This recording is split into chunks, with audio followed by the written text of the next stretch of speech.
ಜನತಾದಳ ಪಕ್ಷದ ಪ್ರಮುಖ ಮುಖಂಡರೇ, ಕಾರ್ಯಕರ್ತ ಬಂಧುಗಳೇ, ವೇದಿಕೆ ಮೇಲೆ ಜನತಾದಳ ಪಕ್ಷದ ಎಲ್ಲ ನಮ್ಮ ಜಿಲ್ಲೆಯ ತಾಲೂಕು ಘಟಕದ ಎಲ್ಲ ತಾಲೂಕುಗಳಿಂದನೂ ಅಧ್ಯಕ್ಷರುಗಳು ಬಂದಿದ್ದಾರೆ. ಕೋಆಪರೇಟಿವ್ನ ಸದಸ್ಯರುಗಳು ಸಾಕಷ್ಟು ಜನ ಈ ಕಾರ್ಯಕ್ರಮದಲ್ಲಿ ಪಾಲ್ಗೊಂಡಿದ್ದೀರಿ. ಸಾಕಷ್ಟು ಜನ ಮಹಿಳಾ ಘಟಕದ ಅಧ್ಯಕ್ಷರ ಹಾದಿಯಾಗಿ ಹೆಣ್ಣುಮಕ್ಕಳುಗಳು ಬಂದಿದ್ದೀರಿ. ಒಟ್ಟಾರೆಯಾಗಿ ಇವತ್ತಿನ ಸದಸ್ಯತ್ವ ನೋಂದಣಿಯ ಈ ಒಂದು ರಾಜ್ಯ ಪ್ರವಾಸದ ಹಿನ್ನೆಲೆಯಲ್ಲಿ ಈಗಾಗಲೇ 4 ಜಿಲ್ಲೆಗಳು ಅತ್ಯಂತ ಯಶಸ್ವಿಯಾಗಿ ಮುಕ್ತಾಯವನ್ನು ಮಾಡಿ ಅದರಲ್ಲಿ ಬರ್ತಕ್ಕಂಥ 19 ವಿಧಾನಸಭಾ ಕ್ಷೇತ್ರಗಳಿಗೆ ಹೋಗಿ ಪ್ರಾರಂಭ ಮಾಡಿದಂಥದ್ದು ತುಮಕೂರು ಜಿಲ್ಲೆಯಿಂದ. ಅಲ್ಲಿಂದ ನಮ್ಮ ಮಾತೃ ಜಿಲ್ಲೆಗಳಾಗಿರ್ತಕ್ಕಂಥ ರಾಮನಗರ ಮತ್ತು ಮಂಡ್ಯವನ್ನು ಮುಗಿಸಿ ರಾಯಚೂರು ಜಿಲ್ಲೆಯ ಸಿಂಧನೂರು, ಮಾನವಿ ಹಾಗೂ ದೇವದುರ್ಗ ತಾಲೂಕಿಗೂ ಕೂಡ ಭೇಟಿಯನ್ನು ಕೊಟ್ಟು ಈ 5ನೇ ಈ ಪ್ರವಾಸದ ಹಿನ್ನೆಲೆಯಲ್ಲಿ ಇವತ್ತೇನು ಮೊದಲನೇ ಬಾರಿ ಪಕ್ಷದ ಕಾರ್ಯಕರ್ತರ ಸಂಘಟನಾತ್ಮಕವಾದಂಥ ಒಂದು ಸಭೆಯಲ್ಲಿ ನಾವು ನೀವೆಲ್ಲರೂ ಏನು ಸೇರಿದ್ದೇವೆ. ಬಿದರು ಮತ್ತು ನಾಳೆ ದಿನ ಕಲಬುರಗಿಯ ಜೇವರ್ಗಿ ತಾಲೂಕಿಗೆ ಹೋಗ್ತಾ ಇದ್ದೇನೆ. ಅಲ್ಲಿಂದ ಯಾದಗಿರಿ ಮತ್ತು ಶಾಪುರ ಇವೆರಡೂ ತಾಲೂಕುಗಳಿಗೆ ಭೇಟಿ ಕೊಡ್ತಾ ಇದ್ದೇನೆ. ಒಟ್ಟಾರೆಯಾಗಿ ಇಂದಿನಿಂದ 3 ದಿನಗಳ ಕಾಲ ಮತ್ತೆ ಕಲ್ಯಾಣ ಕರ್ನಾಟಕದ ವ್ಯಾಪ್ತಿ ಪ್ರವಾಸವನ್ನು ಕೈಗೆತ್ತಿಕೊಂಡಿದ್ದೇವೆ. ಇವತ್ತಿನ ಈ ಕಾರ್ಯಕ್ರಮದ ಕೇಂದ್ರ ಬಿಂದುಗಳು, ಸಾಕಷ್ಟು ಜನ ಕೇಂದ್ರ ಬಿಂದುಗಳು ಇವತ್ತು ಈ ವೇದಿಕೆ ಮೇಲೆ ಉಪಸ್ಥಿತರಿದ್ದಾರೆ. ಜಿಲ್ಲೆಯ ಪ್ರಭಾವಿ ನಾಯಕರು, ಜನತಾದಳ ಪಕ್ಷದ ಕಟ್ಟಾಳುಗಳಾಗಿ ಪಕ್ಷದ ಹಿರಿಯ ಮುಖಂಡರು, ಮಾಜಿ ಶಾಸಕರು, ಸನ್ಮಾನ್ಯ ಕುಮಾರಣ್ಣ ಅವರ ಆಪ್ತ ಬಳಗದ ಆತ್ಮೀಯರು ಆಗಿರ್ತಕ್ಕಂಥ ಬಂಡಪ್ಪಣ್ಣ ಅವರು ಸಾಕಷ್ಟು ವಿಚಾರದ ಬಗ್ಗೆ ಈಗ ತಾನೇ ತಮ್ಮೆಲ್ಲರ ಎದುರುಗಡೆ ಪ್ರಸ್ತಾವನೆಯನ್ನು ಇಟ್ಟಿದ್ದಾರೆ. ಮತ್ತೊಬ್ಬರು ತಾಲೂಕಿನ ಗುರುಪಾದಪ್ಪ ನಾಗಮಾರ್ಪಲ್ಲಿ ಅವರ ಸುಪುತ್ರರು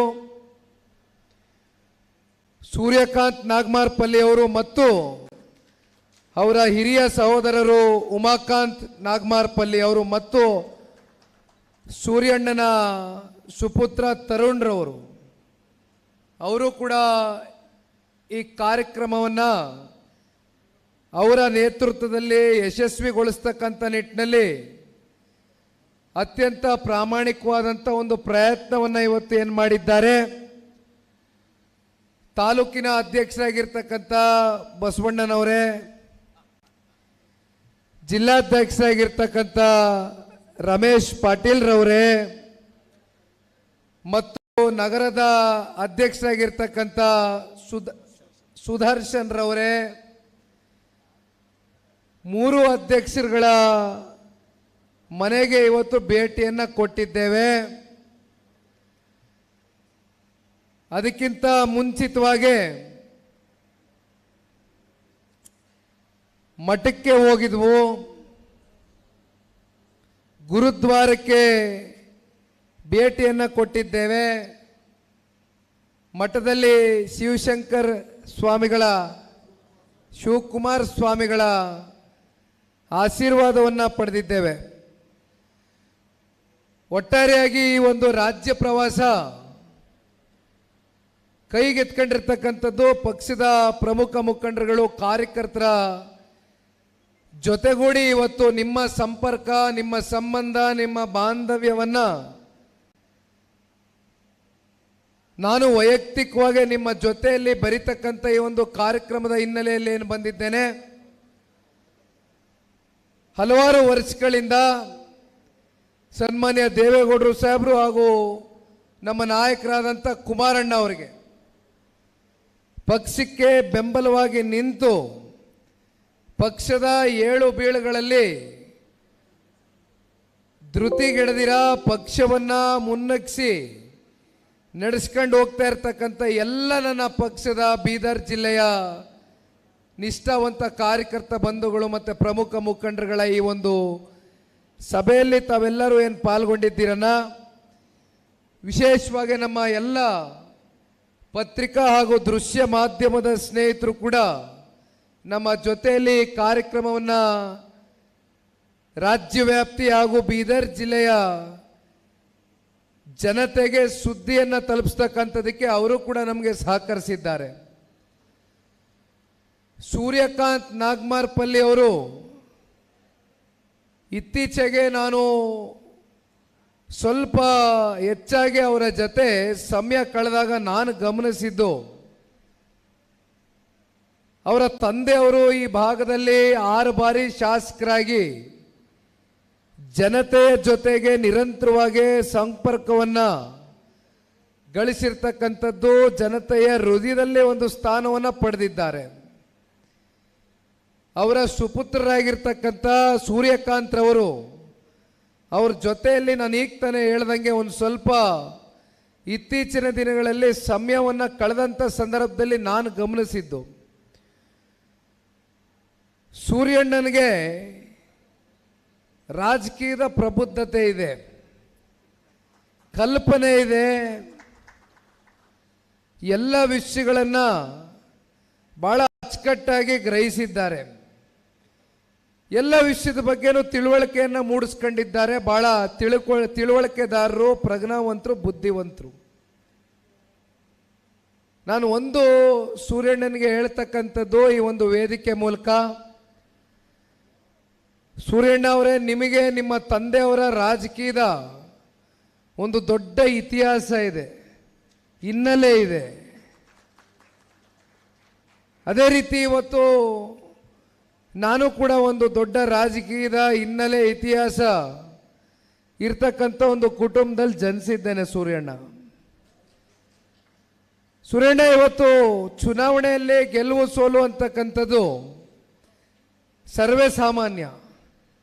ನಾವು ಯಾತಕ್ಕೆ ಚುನಾವಣೆಗಳಲ್ಲಿ ಸೋತಿದ್ದೀವಿ ಅಂತಕ್ಕಂಥದ್ದನ್ನ ನಮಗೆ ನಾವು ವಿಮರ್ಶನೆ ಮಾಡ್ಕೊಳ್ಬೇಕಾಗ್ತದೆ. ಆಯಾ ಸಂದರ್ಭಗಳು, ಆಯಾ ಸನ್ನಿವೇಶಗಳು ಕೆಲವೊಮ್ಮೆ ಸೋಲು ಉಂಟಾಗುತ್ತೆ, ಇಲ್ಲ ಅಂತಕ್ಕಂಥದ್ದನ್ನ ಇಲ್ಲ. ಆದರೆ ಸೋತಿದ್ರೂ ಕೂಡ ನಾವು ಮನೆಯಲ್ಲಿ ಕೂತ್ಕೊಳ್ತಕ್ಕಂಥದ್ದಾಗಬಾರ್ದು. ಒಂದು ಸಲ ನಾವು ದೃಢವಾದಂಥ ತೀರ್ಮಾನವನ್ನು ತೆಗೆದುಕೊಂಡು ಸಾರ್ವಜನಿಕರಿಗೆ ಬದುಕಕ್ಕೆ ಬಂದಿದ್ದೇವೆ, ಗೆಲ್ತೀವೋ ಸೋಲ್ತೀವೋ ಒಟ್ಟಾರೆಯಾಗಿ ಜನಗಳ ಜೊತೆ ನಾವು ಇರಬೇಕು ಅಂತಕ್ಕಂಥ ಒಂದು ದೃಢ ಸಂಕಲ್ಪವನ್ನು ಹೊರಬೇಕಾಗ್ತದೆ. ಯಾಕೆಂದರೆ ನಮ್ಮನ್ನು ನಂಬಿ ಜನ ನಮಗೆ ಮತ ನೀಡಿರ್ತಾರೆ. 5,000, 8,000, 10,000 ಅಂತರದಿಂದ ಸೋಲಿರ್ತಕ್ಕಂಥದ್ದು ಅದು ಸೋಲು ಅಂತಕ್ಕಂಥದ್ದು ನಾವು ಯಾವತ್ತೂ ಪರಿಗಣನೆಗೆ ತಗೊಳ್ಬಾರ್ದು. ಏನು ಜನ ನಿಮ್ಮನ್ನು ನಂಬಿ ಮತ ಹಾಕಿರ್ತಾರೆ ಅಂಥ ಜನಗಳಿಗೆ ನಾವು ಯಾವತ್ತೂ ಮೋಸ ಮಾಡಬಾರ್ದು.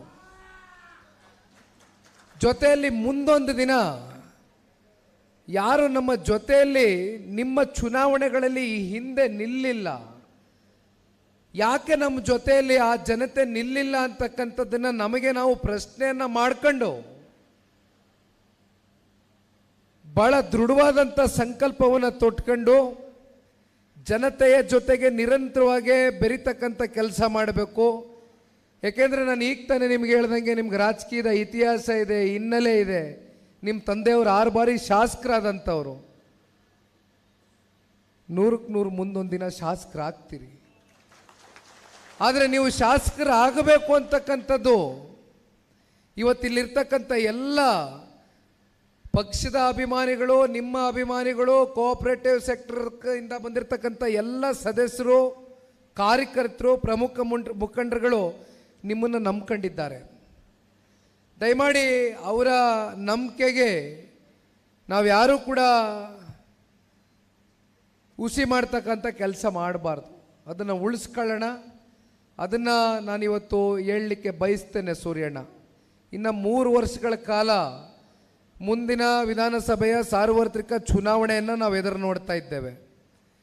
3 ವರ್ಷ ಅಂದರೆ ನಮಗಿರ್ತಕ್ಕಂಥದ್ದು ಕೇವಲ 1000 ದಿನ, ವರ್ಷಕ್ಕೆ 365 ದಿನ, ಅಂದರೆ ಕೇವಲ 1000 ದಿನ ನಮ್ಮ ಕಣ್ಣು ಮುಂದೆ ಇದೆ.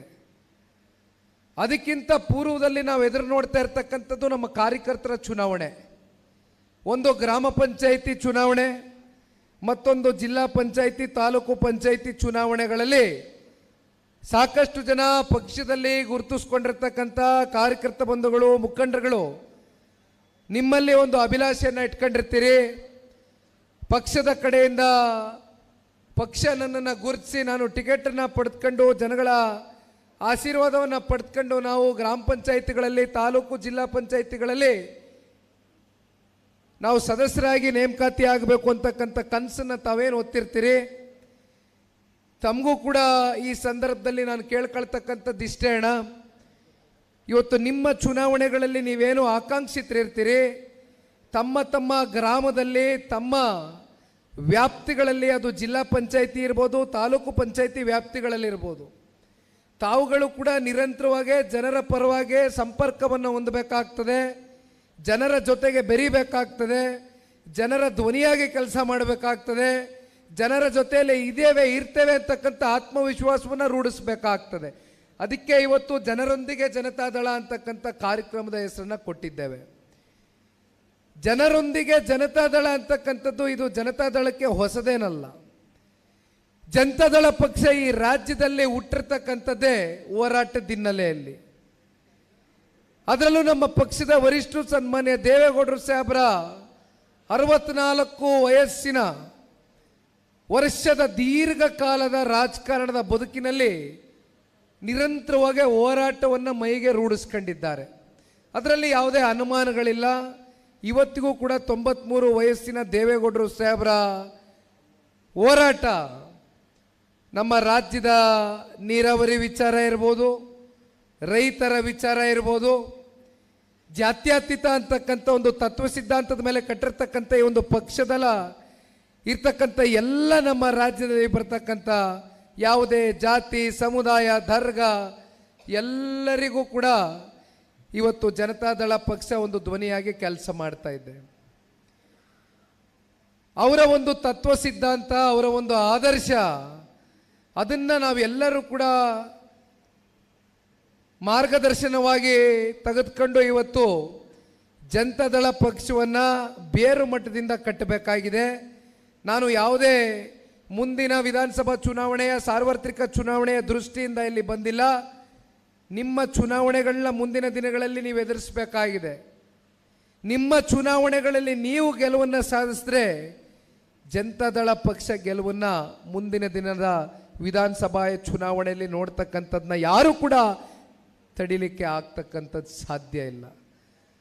ಹಾಗಾಗಿ ದಯಮಾಡಿ ಇಂದಿನಿಂದಲೇ ನೀವೆಲ್ಲರೂ ಕಾರ್ಯೋನ್ಮುಖರಾಗಿ ನಿಮ್ಮ ನಿಮ್ಮ ಗ್ರಾಮದಲ್ಲಿ, ನಿಮ್ಮ ನಿಮ್ಮ ಹೋಬಳಿಗಳಲ್ಲಿ, ನಿಮ್ಮ ನಿಮ್ಮ ಪಂಚಾಯಿತಿಗಳಲ್ಲಿ, ನಿಮ್ಮ ನಿಮ್ಮ ಬೂತ್ಗಳಲ್ಲಿ ಇಂದಿನಿಂದ ಕೆಲಸವನ್ನು ಪ್ರಾರಂಭ ಮಾಡಬೇಕು ಅಂತಕ್ಕಂಥದ್ದನ್ನ ಮನವಿಯನ್ನು ಮಾಡ್ತೇನಣ್ಣ. ಮತ್ತೊಬ್ಬರು ಬಸವ ಕಲ್ಯಾಣ ವಿಧಾನಸಭಾ ಕ್ಷೇತ್ರದ ಮಾಜಿ ಶಾಸಕರು, ಅವರು ಪಕ್ಷ ಒಮ್ಮೊಮ್ಮೆ ಮಧ್ಯದಲ್ಲಿ ನಮ್ಮನ್ನು ಬಿಟ್ಟು ಹೋಗಿದ್ರು ಕೂಡ ಕುಮಾರಣ್ಣನ ಹೃದಯದಲ್ಲಿ ಇಟ್ಕೊಂಡಿದ್ದಾರೆ. ಕುಮಾರಣ್ಣನ ಭಾಳ ಪ್ರೀತಿಸ್ತಾರೆ. ಖೂಬಾರ್ ಅವರು, ಮಲ್ಲಿಕಾರ್ಜುನ್ ಖೂಬಾರ್ ಅವರು ಕೂಡ ಪ್ರಾಸ್ತಾವಿಕವಾಗಿ ಮಾತನಾಡಬೇಕಾದ್ರೆ ಯಾವ ರೀತಿ ಮುಂದೆ ನಾವು ಪಕ್ಷವನ್ನು ಕಟ್ಟಬೇಕು, ಜೊತೆಯಲ್ಲಿ ಮುಂದೆ ಮತ್ತೆ ನಾನು ಜನತಾದಳ ಪಕ್ಷವನ್ನು ತ್ಯಜಿಸಿ ಹೋಗ್ತಕ್ಕಂಥ ಪ್ರಶ್ನೆ ಉದ್ಭವ ಆಗಲಿಕ್ಕಿಲ್ಲ ಅಂತಕ್ಕಂಥದ್ದನ್ನು ಭಾಳ ಸ್ಪಷ್ಟವಾಗಿ ಅವರೇ ಖುದ್ದಾಗಿ ಹೇಳಿದ್ದಾರೆ ಖೂಬಾರ್ ಅವರು. ಮತ್ತೊಬ್ಬರು ನಮ್ಮ ಮಾತೃ ಜಿಲ್ಲೆ ಆಗಿರ್ತಕ್ಕಂಥ ಮಂಡ್ಯ ಜಿಲ್ಲೆಯ ಹಿರಿಯ ಶಾಸಕರು, ನಾಗಮಂಗಲ ತಾಲೂಕಿನ ಹೆಬ್ಬುಲಿ ಅಂತ ನಾವೇನು ಭಾಳ ಅಲ್ಲಿರ್ತಕ್ಕಂಥ ಕಾರ್ಯಕರ್ತರು ಅವ್ರಿಗೆ ಒಂದು ಹೆಸರನ್ನು ಕೊಟ್ಟಿದ್ದಾರೆ, ಬಿರುದು. ಭಾಳ ಗರ್ಜಿಸ್ತಾರೆ. ಸುರೇಶ್ ಗೌಡರು ಸೋತಿದ್ದರಿಂದನೂ ನಿರಂತರವಾಗಿ ಸೋತಿದ ಮರುಕ್ಷಣ ಅವರು ನಾಗಮಂಗಲ ತಾಲೂಕಿನ ಜನತೆ ಯಾವುದೇ ಕಾರ್ಯಕ್ರಮ ಕರೀಲಿ ನಿರಂತರವಾಗಿ ಭಾಗಿಯಾಗಿ ಕೆಲಸ ಮಾಡ್ತಾ ಇದ್ದಾರೆ. ಹಾಗಾಗಿ ಚುನಾವಣೆಯ ಗೆಲುವು ಸೋಲು ಅಂತಕ್ಕಂಥದ್ದು ಇದ್ದೇ ಇರುತ್ತೆ. ಅದನ್ನು ಹೆಚ್ಚಾಗಿ ನಾವು ಮನಸ್ಸಿಗೆ ತಗೊಂಡೋಗ್ತಕ್ಕಂಥದ್ದು ಬೇಡಣ. ಆದರೆ ಒಂದು ಕಲ್ಯಾಣ ಕರ್ನಾಟಕದ ಬಗ್ಗೆ ತಾವೆಲ್ಲರೂ ಮಾತನಾಡ್ತಾ ಇದ್ರಿ. ಕಲ್ಯಾಣ ಕರ್ನಾಟಕದಲ್ಲಿ ನಮಗೆ ಬರ್ತಕ್ಕಂಥದ್ದು 41 ವಿಧಾನಸಭಾ ಕ್ಷೇತ್ರಗಳು. ಆ 41 ವಿಧಾನಸಭಾ ಕ್ಷೇತ್ರಗಳ ಪೈಕಿ ಇವತ್ತು ಬೀದರ್ ಜಿಲ್ಲೆಯು ಒಂದಾಗಿದೆ. ಕುಮಾರ್ ಅವರು ಮಾತಾಡಬೇಕಾದ್ರೆ ಹೇಳ್ತಾ ಇದ್ರು, ಕನಿಷ್ಠ ಪಕ್ಷ 8ರಿಂದ 10 ವಿಧಾನಸಭಾ ಕ್ಷೇತ್ರದಲ್ಲಿ ಮುಂಬರ್ತಕ್ಕಂಥ ಚುನಾವಣೆಯಲ್ಲಿ ಶಾಸಕರನ್ನ ನಾವು ನೋಡ್ತಕ್ಕಂಥದ್ದು ಆಗಬೇಕು ಅಂತಕ್ಕಂಥದ್ದನ್ನ ತಾವೇನು ಹೇಳ್ತಾ ಇದ್ರಿ ಅಣ್ಣ. 8ರಿಂದ 10 ಜನ ಶಾಸಕರನ್ನ ನೋಡಬೇಕು ಅಂದರೆ ನಾವೇನು ಹೆಚ್ಚಾಗಿ ದುಡಿಬೇಕಾಗಿಲ್ಲ, ಜನ ಆಶೀರ್ವಾದ ಮಾಡ್ತಾರೆ. ಆದರೆ 41ರಲ್ಲಿ ಕನಿಷ್ಠ ಪಕ್ಷ ಅದರಲ್ಲಿ 50% ಮಂದಿ ಶಾಸಕರನ್ನ ಜನತಾದಳ ಪಕ್ಷ ಹೊಂದಬೇಕು ಅಂತಕ್ಕಂಥದ್ದಕ್ಕೆ ಇವತ್ತು ಈ ಹೋರಾಟವನ್ನು ಕೈಗೆತ್ಕೊಂಡಿರ್ತಕ್ಕಂಥದ್ದು. ಅದು ಅಸಾಧ್ಯ ಅಂತಕ್ಕಂಥದ್ದನ್ನು ನಾನು ಭಾವಿಸಿಲ್ಲ. ಯಾಕೆಂದರೆ ಮೊನ್ನೆಯ ದಿನ ದೇವದುರ್ಗಕ್ಕೆ ಹೋಗಿದ್ದೆ. ದೇವದುರ್ಗದ ದೇವರನಾಡಿನಲ್ಲಿ ಪಕ್ಷದ ವರಿಷ್ಠರು ಸನ್ಮಾನ್ಯ ದೇವೇಗೌಡರ ಪ್ರತಿಮೆಯ ಅನಾವರಣಗೊಳಿಸ್ತಕ್ಕಂಥ ಕಾರ್ಯಕ್ರಮದ ಹಿನ್ನೆಲೆಯಲ್ಲಿ ಸನ್ಮಾನ್ಯ ದೇವೇಗೌಡರು ಸಾಹೇಬರಿಗೆ ಪ್ರೀತಿಯಿಂದ ತಾಲೂಕಿನ ಜನತೆ ಆಹ್ವಾನವನ್ನು ನೀಡಿದ್ರು. ಆ ಭಾಗದ ಶಾಸಕಿ, ಮಹಿಳಾ ಶಾಸಕಿ ಕರಿಯಮ್ಮನವರು ದೇವೇಗೌಡರು ಸಾಹೇಬರು ಬರಬೇಕು, ಜನ ದೇವೇಗೌಡರು ಸಾಹೇಬ್ರನ್ನ ಕಾಣಲಿಕ್ಕೆ ಭಾಳ ಅಪೇಕ್ಷೆ ಇಟ್ಕೊಂಡಿದ್ದಾರೆ ಅಂತಕ್ಕಂಥ ವಿಚಾರಕ್ಕೆ ಸಂಬಂಧಪಟ್ಟಂತೆ ನನಗೆ ತಿಳಿಸಿದಂಥ ಸಂದರ್ಭದಲ್ಲಿ ನಾನು ಸನ್ಮಾನ್ಯ ದೇವೇಗೌಡರು ಸಾಹೇಬ್ರಿಗೆ ಹೇಳಿದೆ, ದೇವೇಗೌಡರು ಸಾಹೇಬರು ದೇವದುರ್ಗ ತಾಲೂಕು ಭಾಳ ಒಂದು ಬರಡು ಭೂಮಿ ಆಗಿತ್ತು. ಏಷ್ಯಾದಲ್ಲೇ ಅತ್ಯಂತ ಹಿಂದುಳಿದಿರ್ತಕ್ಕಂಥ ತಾಲೂಕಾಗಿತ್ತು. ಸನ್ಮಾನ್ಯ ದೇವೇಗೌಡರು ಸಾಹೇಬರು 90ರ ದಶಕದ ಗಡಿಯಲ್ಲಿ ಅಂದು ಬಹುಶಃ ರೈತಾಪಿ ವರ್ಗ ಅವ್ರು ಅವಾಗ ಇನ್ನೂ ಮುಖ್ಯಮಂತ್ರಿಗಳಾಗಿರಲಿಲ್ಲ. 94ರಲ್ಲಿ ಅವರು ಮುಖ್ಯಮಂತ್ರಿ ಆಗಿದ್ದು. ಅದಕ್ಕಿಂತ ಪೂರ್ವದಲ್ಲಿ ಸನ್ಮಾನ್ಯ ದೇವೇಗೌಡರು ಸಾಹೇಬ್ರನ್ನ ಅಲ್ಲಿರ್ತಕ್ಕಂಥ ರೈತಾಪಿ ವರ್ಗ ನೀರಾವರಿ ವಿಚಾರಕ್ಕೆ ಸಂಬಂಧಪಟ್ಟಂತೆ ಯಾವ ರೀತಿ ತಾಲೂಕು ಹಿಂದುಳಿದಿದೆ ಅಂತಕ್ಕಂಥದ್ರ ಬಗ್ಗೆ ಚರ್ಚೆಯನ್ನು ಮಾಡಿ ಮುಂದಿನ ದಿನಗಳಲ್ಲಿ ಅಂದು ಸನ್ಮಾನ್ಯ ದೇವೇಗೌಡರು ಸಾಹೇಬರು ಅಧಿಕಾರಕ್ಕೆ ಬಂದಂಥ ಸಂದರ್ಭದಲ್ಲಿ ಹೇಗಾದರೂ ಮಾಡಿ ನಮಗೆ ಈ ಭಾಗದಲ್ಲಿ ನೀರಾವರಿ ಯೋಜನೆಯನ್ನು ಕಲ್ಪಿಸ್ಕೊಡ್ಬೇಕು ಅಂತಕ್ಕಂಥ ಮನವಿಯನ್ನು ಏನಿಟ್ಟಿದ್ರು. ಅದೇ ರೀತಿ ಸನ್ಮಾನ್ಯ ದೇವೇಗೌಡರು ಸಾಹೇಬರು ರೈತರ ಮಾತಿಗೆ ಸಕಾರಾತ್ಮಕವಾಗಿ ಸ್ಪಂದಿಸಿ ಕೃಷ್ಣಾ ನದಿಯಿಂದ ಬಲದಂಡ ನಾಲೆಯಿಂದ ನಾರಾಯಣಪುರ ಕಾಲುವೆಗೆ ನೀರನ್ನು ಹರಿಸಿ ಇವತ್ತಿನವರೆಗೂ ಏನಾದರೂ ಶಾಶ್ವತವಾಗಿ ನೀರಾವರಿ ಯೋಜನೆಯನ್ನು ದೇವದುರ್ಗ ತಾಲೂಕಿಗೆ ಇವತ್ತು ನೋಡ್ಬೋದು. ದೊಡ್ಡ ದೊಡ್ಡ ಕಟ್ಟಡಗಳು ಕಟ್ಟವ್ರೆ.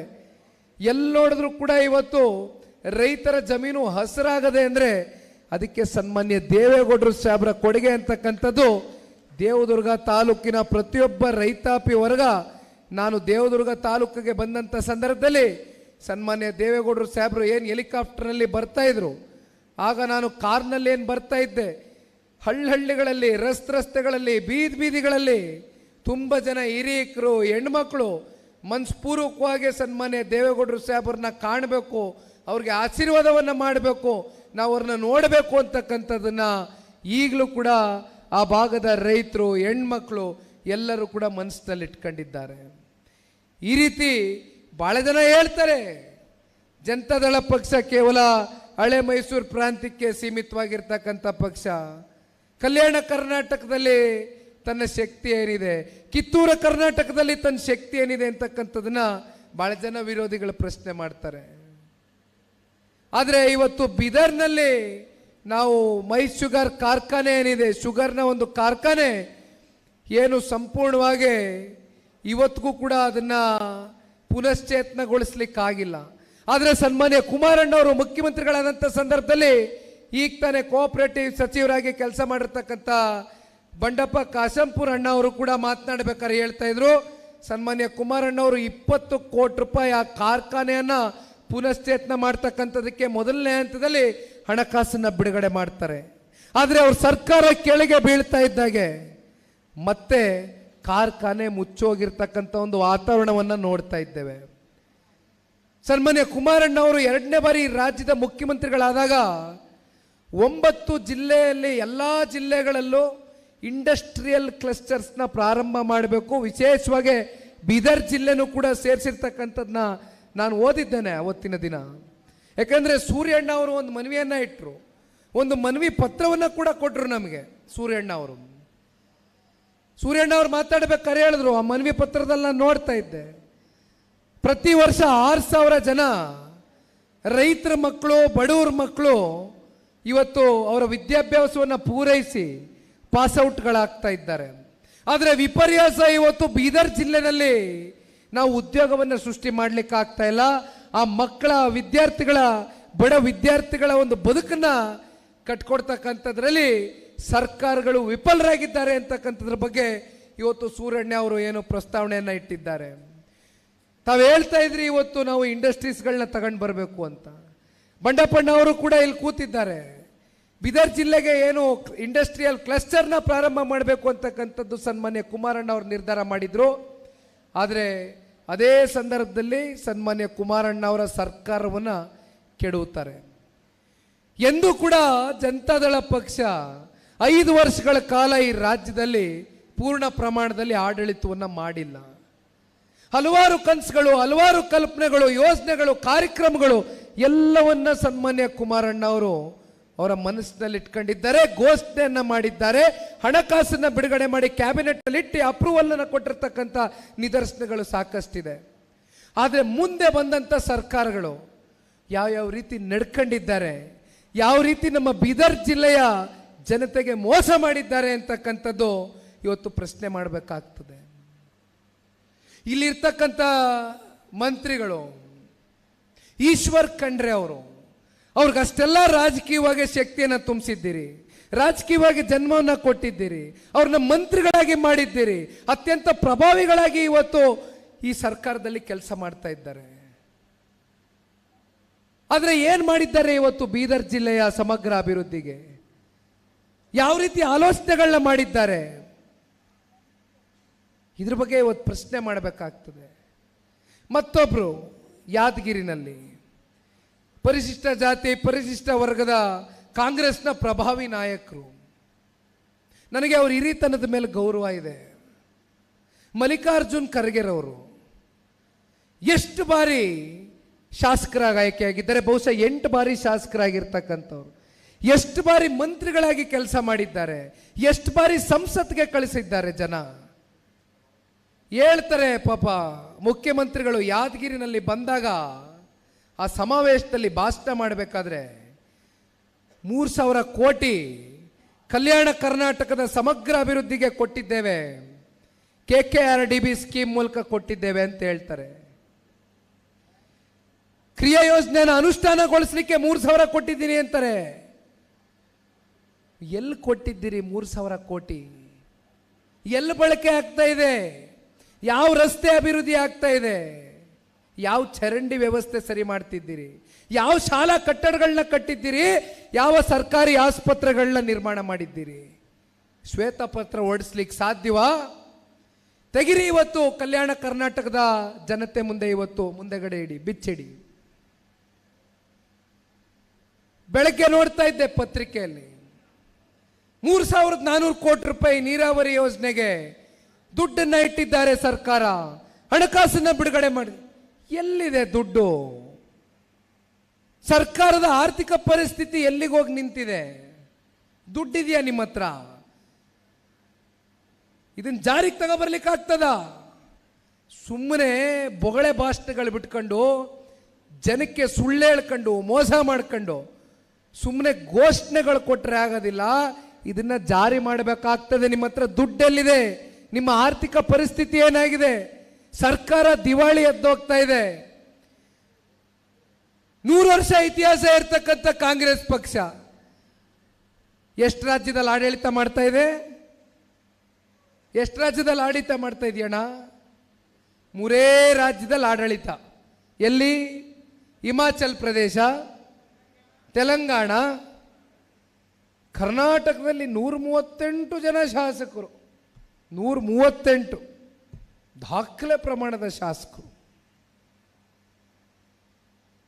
ಹಿಮಾಚಲ್ ಪ್ರದೇಶದಲ್ಲಿ ಕಾಂಗ್ರೆಸ್ನ ಆಡಳಿತದ ಸರ್ಕಾರ, ಆ ರಾಜ್ಯದ ಮುಖ್ಯಮಂತ್ರಿಗಳು ಹಲವಾರು ಪತ್ರಿಕೆಗಳಲ್ಲಿ ಓದಿದ್ದೇವೆ, ಆರ್ಟಿಕಲ್ಸ್ ಬಂದಿದ್ದಾವೆ, ಎಸ್ಟಾಬ್ಲಿಷ್ ಆಗಿದೆ, ಪಬ್ಲಿಷ್ ಆಗಿದೆ. ದಿವಾಳಿ ಎದ್ದೋಗಿದೆ. ಇದೇ ಗ್ಯಾರಂಟಿ ಕೊಡ್ತೀವಿ, ಗ್ಯಾರಂಟಿ ಕೊಡ್ತೀವಿ, ದಿವಾಳಿ ಎಪ್ಸಾಗೋಗಿದೆ. ಮತ್ತೊಬ್ರು ತೆಲಂಗಾಣದ ಕಾಂಗ್ರೆಸ್ನ ಮುಖ್ಯಮಂತ್ರಿಗಳು ಇತ್ತೀಚೆಗೆ ಅದೆಂಥದೋ ಇಂಗ್ಲಿಷ್ ಚಾನೆಲ್ನಲ್ಲಿ ಕಾನ್ಕ್ಲೇವ್ ಇಂಟರ್ವ್ಯೂ ಅಂತ ಮಾಡ್ತಾರೆ. ರಾಜ್ದೀಪ್ ಸರ್ದೇಸಾಯಿ ಅವರು ಮಾಡ್ತಕ್ಕಂಥ ಇಂಟರ್ವ್ಯೂ ಕಾನ್ಕ್ಲೇವ್.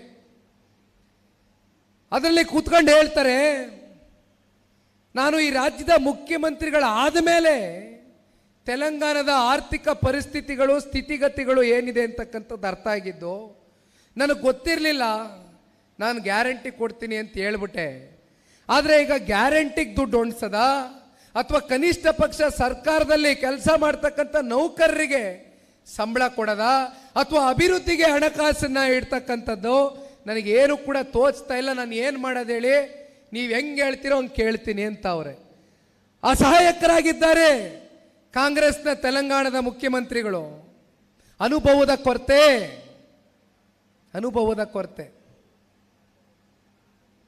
ಅದೇ ರೀತಿ ಇವತ್ತು ಕರ್ನಾಟಕ ರಾಜ್ಯದಲ್ಲಿ ವರ್ಷಕ್ಕೆ 55,000 ಕೋಟಿ 5 ಗ್ಯಾರಂಟಿಗಳಿಗೆ ನೀವು ಹಣಕಾಸನ್ನ ಇಡಬೇಕು. ನಮ್ಮ ರಾಜ್ಯದ ಮುಖ್ಯಮಂತ್ರಿಗಳು ಅವರೇ ಹಣಕಾಸು ಸಚಿವರು 16ನೇ ಬಡ್ಜೆಟನ್ನು ಮಂಡನೆ ಮಾಡಿದ್ರು. ದೊಡ್ಡ ಪ್ರಮಾಣದ ಬಡ್ಜೆಟ್ಟು, ದೊಡ್ಡ ಗಾತ್ರದ ಬಡ್ಜೆಟ್ಟು, 4.5 ಲಕ್ಷ ಕೋಟಿ, 4.5 ಲಕ್ಷ ಕೋಟಿ ದೊಡ್ಡ ಪ್ರಮಾಣದ ಬಡ್ಜೆಟ್ನ ಕೊಟ್ಟುಬಿಟ್ಟಿದ್ದೀನಿ ಅಂತ ಪಾಪ ಬೆಂತಡ್ಕತ್ತಾರೆ ನಮ್ಮ ಸಿದ್ದರಾಮಣ್ಣ. 4.5 ಲಕ್ಷ ಕೋಟಿ ಬಡ್ಜೆಟ್ ಕೊಡಲಿಕ್ಕೆ ಕರ್ನಾಟಕ ರಾಜ್ಯದ ಒಂದು ಸಂಪತ್ತು ಭರಿತವಾದಂಥ ನಾಡು ಅಂತಕ್ಕಂಥದ್ರ ಬಗ್ಗೆ ನೀವು ಹೇಳಬೇಕಾಗ್ತದೆ. ನಮ್ಮ ರಾಜ್ಯ ಸಂಪತ್ತು ಭರಿತವಾದಂಥ ನಾಡು. ರಾಜ್ಯದ ಜನ ತೆರಿಗೆ ಮೂಲಕ ಬೊಕ್ಕಸವನ್ನು ತುಂಬಿಸಿ ಹಂತ ಹಂತದಲ್ಲೂ ತೆರಿಗೆ ಹಾಕಿದ್ದೀರಿ. ಒಂದೇ ಒಂದು ವಿಚಾರದಲ್ಲಿ ತೆರಿಗೆಯನ್ನು ಬಿಟ್ಟಿದ್ದೀರಿ. ನಾವು ಉಸಿರಾಡ್ತಾ ಇರ್ತಕ್ಕಂಥ ಗಾಳಿಯನ್ನು ಬಿಟ್ಟು ಮಿತ್ ಎಲ್ಲದರಲ್ಲೂ ಕೂಡ ನೀವು ತೆರಿಗೆಯನ್ನು ಹಾಕ್ಬಿಟ್ಟಿದ್ದೀರಿ. ಇನ್ನೇನು ಉಳಿಸಿಲ್ಲ ನೀವು. ನಾನು ಅನೇಕ ಸಂದರ್ಭದಲ್ಲಿ ಹೇಳಿದ್ದೀನಿ, ಈ ಸರ್ಕಾರ ಇಡೀ ಜನತೆಯನ್ನ, ಸಚಿವ ಸಂಪುಟವನ್ನ, ಜೊತೆಯಲ್ಲಿ ಯಾರ್ಯಾರು ನಿಮ್ಮ ವಿರೋಧ ಪಕ್ಷದವರು, ರಾಜಕೀಯವಾಗಿ ನಿಮ್ಮ ವಿರೋಧಿಗಳು ಅಂತಕ್ಕಂಥದ್ದನ್ನ ನೀವು ಪರಿಗಣನೆಗೆ ತಗೋತೀರಿ, ಅವ್ರು ಎಲ್ಲರನ್ನೂ ಕೂಡ ಟ್ರ್ಯಾಪನ್ನು ಮಾಡ್ತೀರಿ. ಮನಿ ಟ್ರ್ಯಾಪು.